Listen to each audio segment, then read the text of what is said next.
Assalamualaikum warahmatullahi wabarakatuh, saudara. Kali ini masih tentang sejarah ya, saudara ya. Saya bercerita santai. Kebetulan di dalam rumah ini. Probolinggo dibangun pertama kali oleh Prabu Hayam Wuruk pada tanggal 4 September tahun 1359. Kemudian mengalami perubahan lagi, Probolinggo masuk ke wilayah Mataram itu pada masa berikutnya. Kemudian pada masa berikutnya lagi masuk ke masa Probolinggo dijajah oleh kolonial dan dijajah kembali oleh Inggris. Kemudian dikembalikan kepada kolonial. Nah, pada masa kolonial inilah Probolinggo kemudian dipecah menjadi dua, menjadi Kota Madya dan Kabupaten Probolinggo pada tahun 1918. Ya. Dan walaupun sudah dipecah menjadi kota dan kabupaten, namun Probolinggo masih jadi satu. Istilahnya zaman sekarang itu Probolinggo Raya. Lalu pada masa berikutnya, yaitu pada masa Jepang, Probolinggo direbut oleh Jepang. Dan disinilah Probolinggo kemudian ditata dengan baik. Ada sistem pemerintahan desa, kelurahan, dan lain-lain. Itu ditata mulai zaman Jepang. Kemudian pada masa berikutnya, Jepang pun dapat diusir oleh pemuda-pemuda Probolinggo, yaitu para pelajar Probolinggo. Tentunya orang-orang kabupaten yang belajar ke kota Probolinggo pada waktu itu melakukan pemberontakan besar-besaran untuk mengusir para penjajah Jepang. Kemudian pada masa agresi militer, yaitu tahun 1947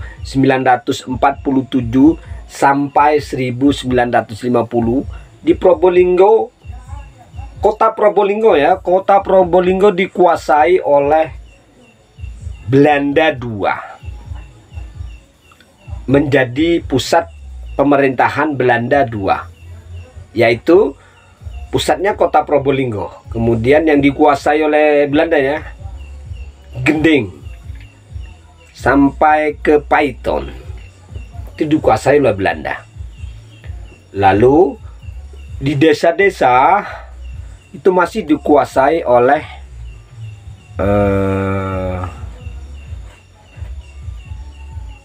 para pejuang atau TNI ya.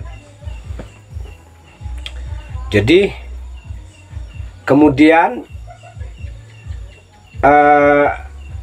terjadi pergolakan besar yang mengakibatkan Probolinggo tidak dapat dipertahankan oleh para pejuang, sehingga kekuasaan Belanda itu mulai merembet melebar. Dan pada tahun 1949, ini tidak perlu saya sebutkan tanggalnya ya, tahunnya saja. Jadi pada tahun 1949 kota Probolinggo dikepung rapat oleh para pejuang yang berasal dari desa atau berasal dari kabupaten. Jadi kalau bisa dihitung ya, mulai dari barat, kita mulai dari barat, dari Tongas, para pejuang dan TNI merapat ke arah kota Probolinggo. Kemudian dari sekitaran Patalan atau Kecamatan Wonomerto, banyak sekali para pejuang yang merapat, atau dalam sejarah disebut Long March. Dalam sejarah perjuangan disebut Long March, untuk mengepung kota Probolinggo guna akan melaksanakan serangan dadakan terhadap kota Probolinggo. Itu dahulu ya. Jadi serangan dadaan ini dimaksud untuk merebut kembali kota Probolinggo dan dikembalikan ke Republik Indonesia oleh orang-orang Kabupaten Probolinggo ya.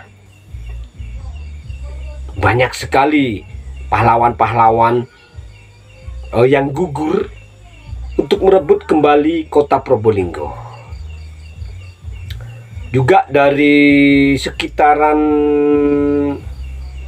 Wonoase, Bantaran, juga dari Jorongan, juga dari Leces, juga dari Pondok Genggong, Kraksan, Paiton, dan lain-lain.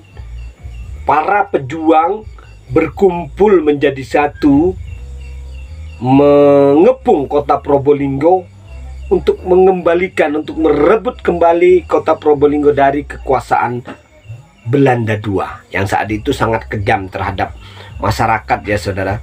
Jadi kota Probolinggo pada waktu itu dikuasai oleh Belanda pada masa agresi militer.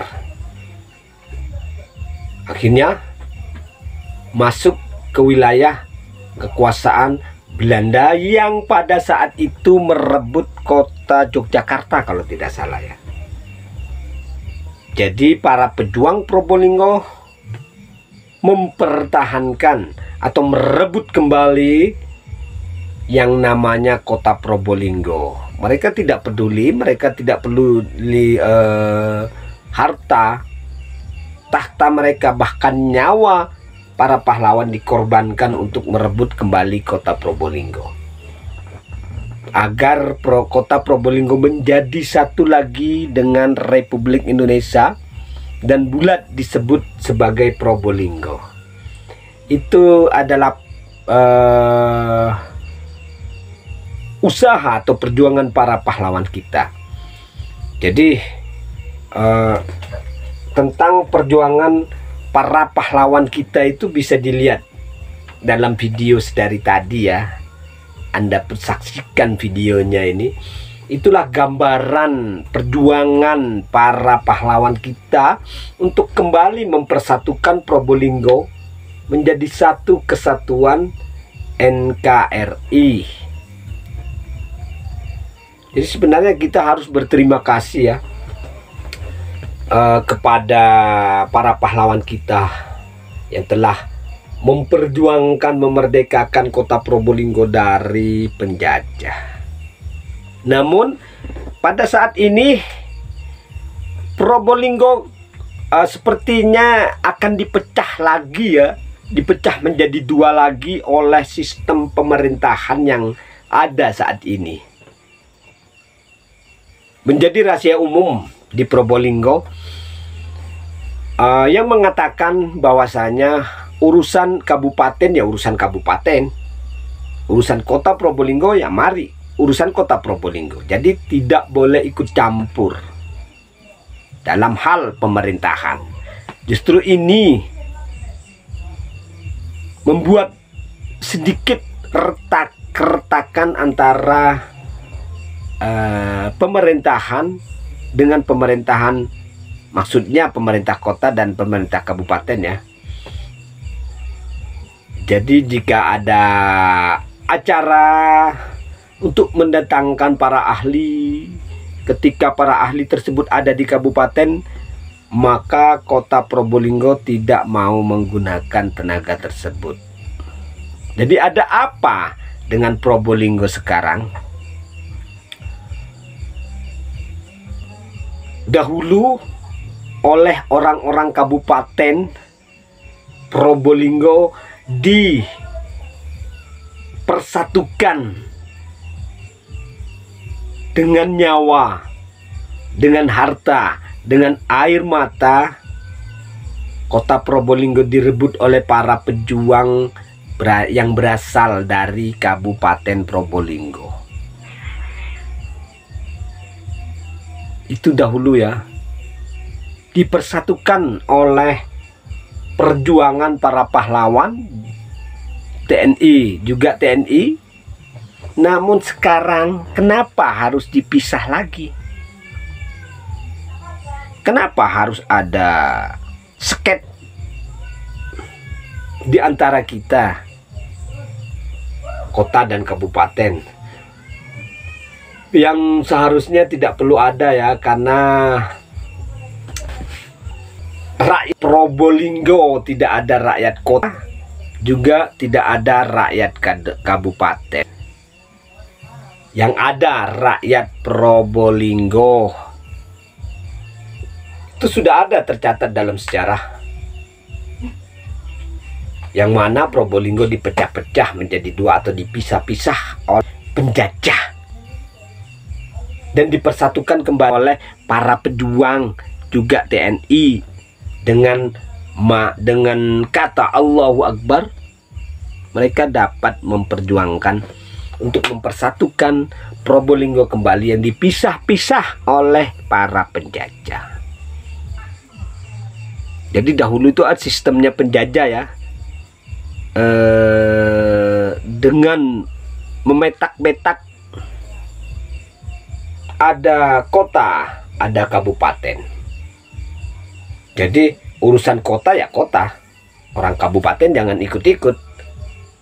Urusan kabupaten ya kabupaten, orang kota jangan ikut-ikut. Itu sistem yang dipakai oleh pemerintahan penjajah kolonial. Pada dasarnya Probolinggo ini satu, jangan ada perbedaan antara kota dan kabupaten. Karena ketika kita melihat perjuangan para pahlawan kita, sangat menyedihkannya, sangat membanggakan. Yang menyedihkan, mereka harus meninggalkan keluarga, anak istri dan saudara demi menyatukan Probolinggo yang dipisah-pisah oleh para penjajah. Itu para pahlawan kita. Tapi kenapa saat ini harus ada sket lagi seperti sket yang dibuat oleh penjajah? Akankah Probolinggo mau dikembalikan kepada masa penjajahan?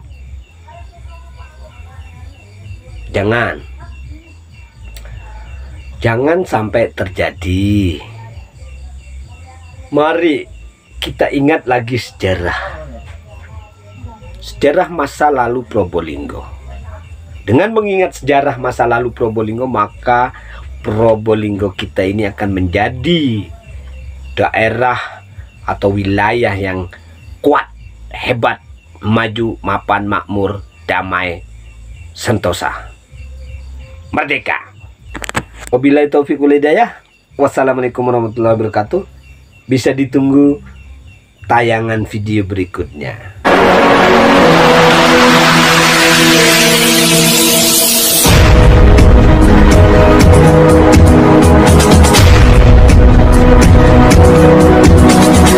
Setelah Probolinggo dapat dibebaskan dari penjajah,